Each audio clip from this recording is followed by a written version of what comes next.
one would say that could be beneficial for us. But as we get ready to navigate, I guess I'm going to utilize this as a time of teaching, as it pertains to us building businesses. One of the things that happens when you're building a business of any kind is that there are things that comes up in business that you did not plan for.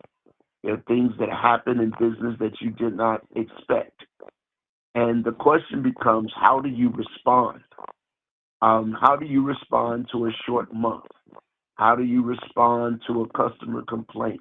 How do you respond to not making the kind of putting in a lot of work and not making the kind of money that you desire to make? That becomes the question. How do I respond?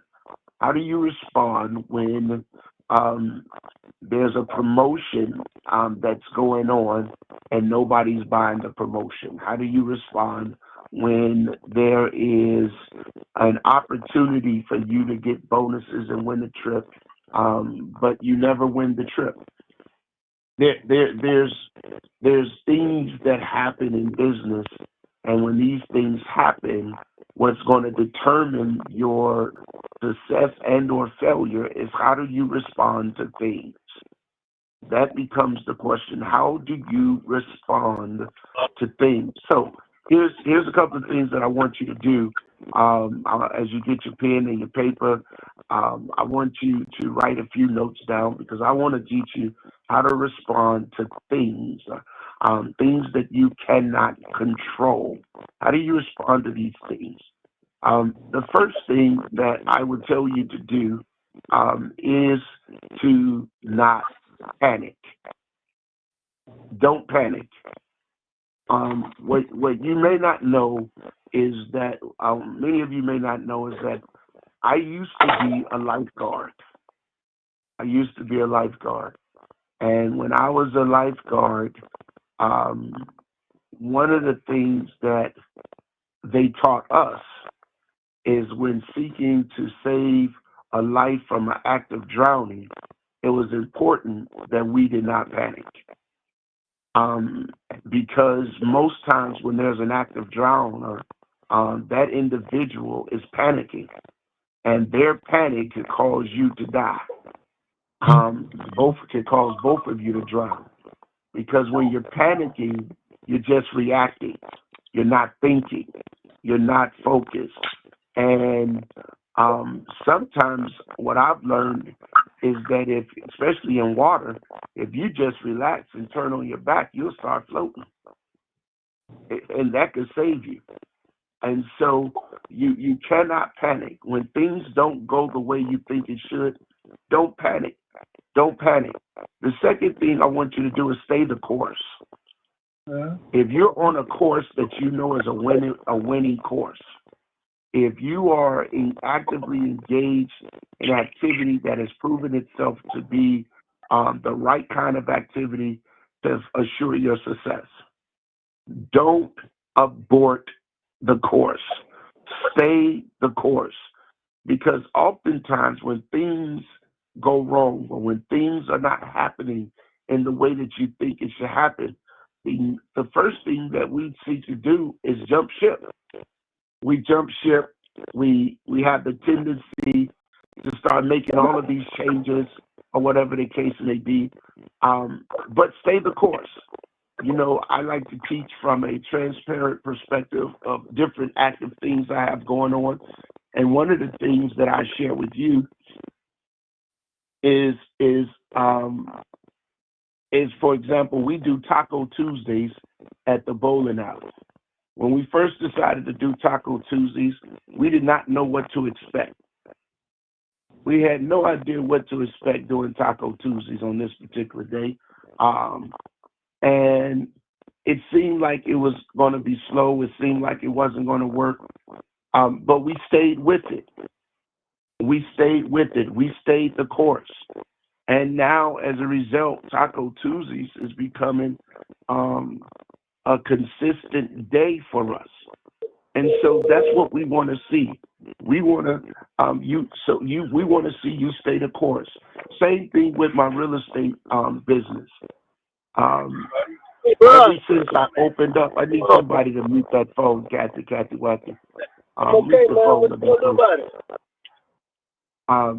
Because he's Hey, you throwing me know it, off. man. But It I'm gonna ain't stay much, the man. course. Love you, I'm man. gonna stay the course. You I doing just okay? need you to mute it. Take care of yourself, man. And Yeah? so, Okay. hello, Give her the gentlemen, from me. Give her one from me. mute your phone, please. Daryl. Well, they're not even paying attention, so they're not gonna hear me. So, and maybe Kathy don't hear me. But here's the deal. In our general contracting company, Who did? business got extremely slow. Okay. We had to put our workers on furlough, and we also during that time, our bills didn't change, and so as a result, things was looking dim. I was like, man, I'm glad we got the bowling alley. I said, maybe it's time to shift, maybe it's time to pivot. And then I said, what are you talking about? Just stay the course. And then as we continue to stay the course and continue to push and continue to plow, before you know it, new contracts started coming in. Our guys started working. And now we got more work than we have guys for. But that's because we did not quit. And so, number one, don't panic. Number two, stay the course. Number three, never forget your why. Why are you doing this in the first place? What's your mission? Never forget why you're doing it, and never forget your mission, because your mission should be your why, and your mission should be the fuel to cause you to keep pushing, even though you don't see the necessary results that you're looking for right now. And so this is how you are supposed to respond to things. You don't panic, you stay the course, you don't forget your mission, you don't forget your why. Um, and the fourth thing that you do is you look for help. One of the things that we are doing at the facility is that we're growing very rapidly. We're growing very rapidly. And I love my team. I love the team that is working with us and working for us. They are a great team. They have a heart for what we're doing. But some of them don't necessarily have the capacity, either the mental capacity, the emotional capacity, the technical capacity. And so I began to look for help. And so I just brought on an individual, has a master's degree in business, 17 years in accounting, 17 years in running working in a roller skating rink. And I brought them on to help me in an area that I saw was a shortcoming that I did not have the time to do.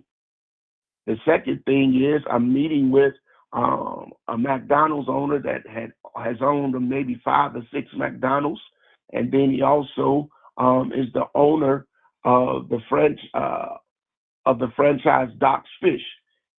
All of those Doc's Fish is under him. Well, he's retired now. I'm meeting with him. Why? For him to show me systems.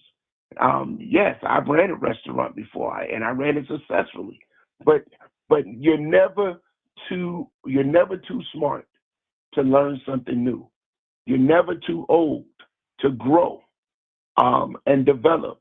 And the truth of the matter is, it's wisdom when you're asking for help in areas that you may seem to either A, be falling short in, or B, just simply needs another set of eyes to look at it from a different perspective. And so I don't have a prideful bone in my body. I'm not afraid to ask for help. So what I want you to do is don't be afraid to ask for help. And guess what? Don't be afraid to invest in help. Wow, we're in trouble now. Why? Because we want people to give us everything for free. Invest. Invest in your business. Invest in the development of your business. Invest in the development of your personal growth and development. Invest in it. Pay somebody. That's exactly what I've done. Through the years, I've probably paid out now somewhere over $100,000 or more investing in personal development in people that were at levels that I desired to be at, not asking them to give me nothing for free. Listen, you paid the price to get to where you are. I'm willing to pay the price so I can get to where I desire to be. And that's why I think many of us fall short. We want free help. And when you get free help, somebody will give you a little bit here, a little bit there. But when you're willing to invest in your own personal growth and development to become the best in the business of what you have and what you're doing, that's when you're ready to take it to the next level. So what do you do when things happen that you cannot control? Number one, don't panic. Number two, stay the course. Number three, don't forget the mission or the why you're doing it in the first place. Number four, ask for help. And number five, be willing to make the investment to get the help.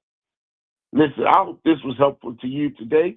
Y'all be praying for myself and Prince Josiah. I'm taking Prince Josiah to get an MRI. I normally don't share all of the personal stuff, but I need everybody praying for my boy. I need him to be praying for my boy. Make certain the shoulder and stuff is good.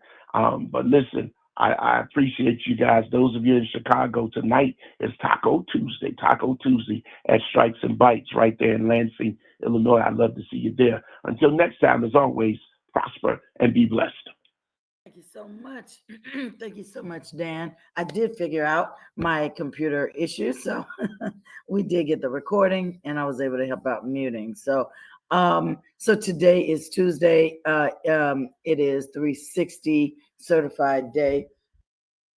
Today we will be taking over that call with CEO Melissa Boston Atoyebi.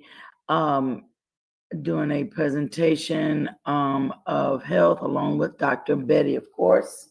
Sorry about my voice, guys. But do stay tuned for rebounding after this. And of course, this is the 7th of October. So make sure you remember, like our CEO said yesterday, to guard yourself, to, begin your November now. Begin filling that funnel. Willie and Melissa have talked about that. So we want to continue to fill that funnel. So with that being said, hope you guys go out and have an Akana. Kathy, Yes. Can you remind us of the dates for the pre-Black Friday sale that's going to be going on tomorrow? Yes. Thank you so much. That is going to be from the 8th through the 11th. So that'll be Wednesday through Friday. Thank you. Wednesday through Friday. And what that is you're going to be able to let your customers know that the pre-Black Friday sale is happening, up to 25% off on our selected items. We will be giving more information about that. It will be posted automatically through the website. They'll be able to get that discount upon checkout. So thank you, Royal, for that reminder. That email is going out later on today. And so I hope you guys have a wonderful Akana day. Bye for now.